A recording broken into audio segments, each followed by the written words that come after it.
Recognize this? Yeah, I've been doing a bit more to it.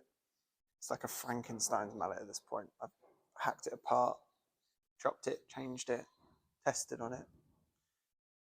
Currently doing some inlays with some sapele to see how that works. But I think this design is good, it's great, but I don't think it's the one I'm moving forward with the mass quantity of mallets. I'm going to do it on the lathe. So clearly my lathe isn't quite tidy enough to use, so I'm going to tidy this up for a moment and yeah, I'll get back to you.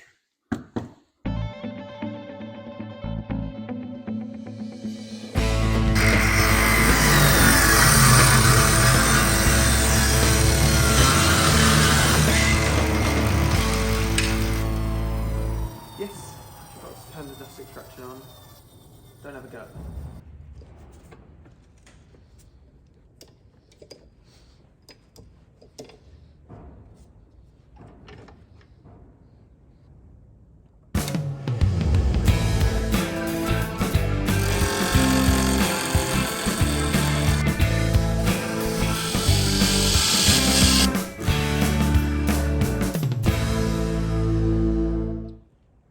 Got a very small flat spot left. It's very nearly round. What I want to do is get it so it's only just about round to maintain as much of a diameter as I can possibly get, which will give us the heaviest mallet.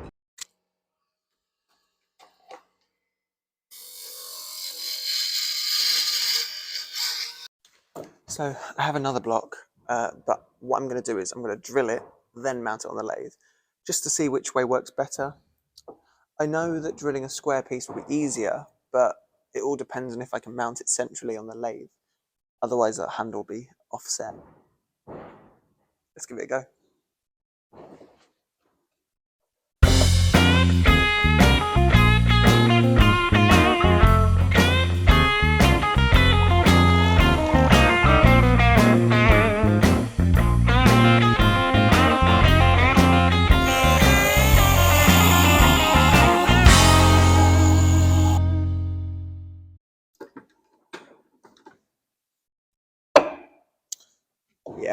Yeah, I thought this may be a challenge, but it's a challenge we'll overcome.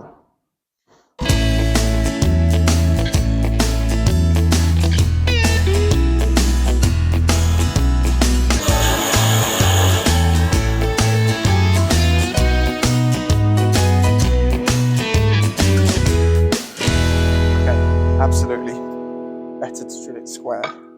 With this, I was able to drill all the way through with the backer board.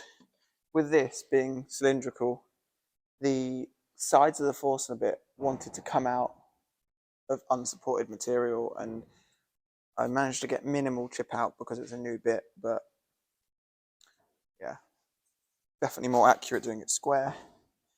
I just need to mount it centrally on the lathe, but I think I can do that. So let's get turning. Head number 2. Okay, I skipped the boring bit. You've seen it all before. All right, let's do this handle thing.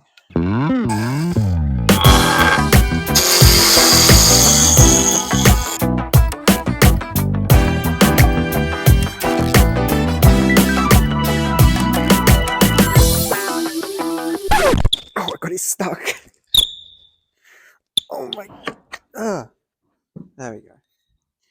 So it just needs a little shaving.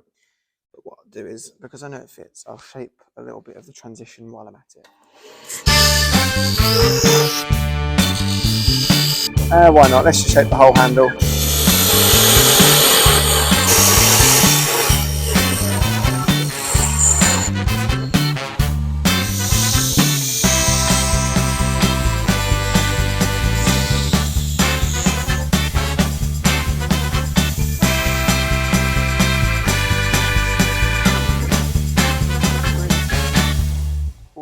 She's pretty. Oh my god. This is probably my favorite handle design yet.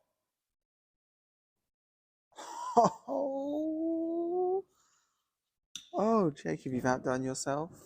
You've outdone everyone. You've won at life. You're the boss man. All hail Jacob. Wow. Oh, I want one. Shame I have to sell it. Oh, God, I want to keep this one. So I just want to mention that I'm going to sneeze.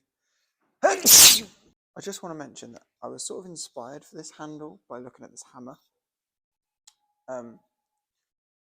And I've seen many hammers with this design. It's like an axe as well. You basically have a tenon on the end through the head, but just underneath the tenon, it flares out and acts like a shoulder, which means you don't have to make a exact copy of the bottom of the head onto the handle. So with the tenon, you have a square shoulder that meets a square face. You all of a sudden have a round face, then you've got to replicate that round face, unless you do this, which is why I have done the same.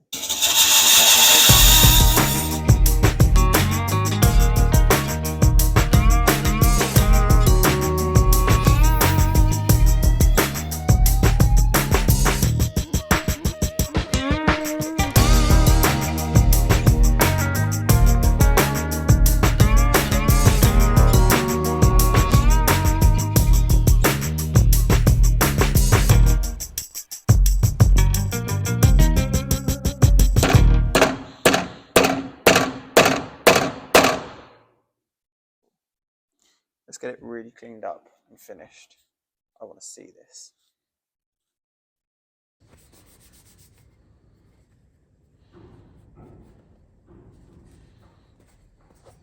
I'm going to head home because it's getting late and I've left my Danish oil at my place. So I'm going to take this with me. I'm going to finish it tonight, film it, just so you guys can see in this video the finished result, because this is gorgeous.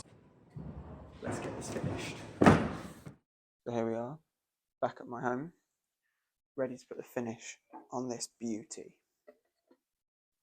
Here it goes.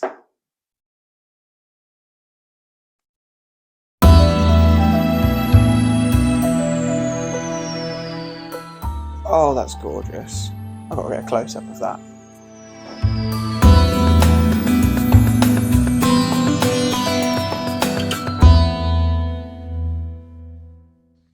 Just in case you're wondering, I thought I'd add this in.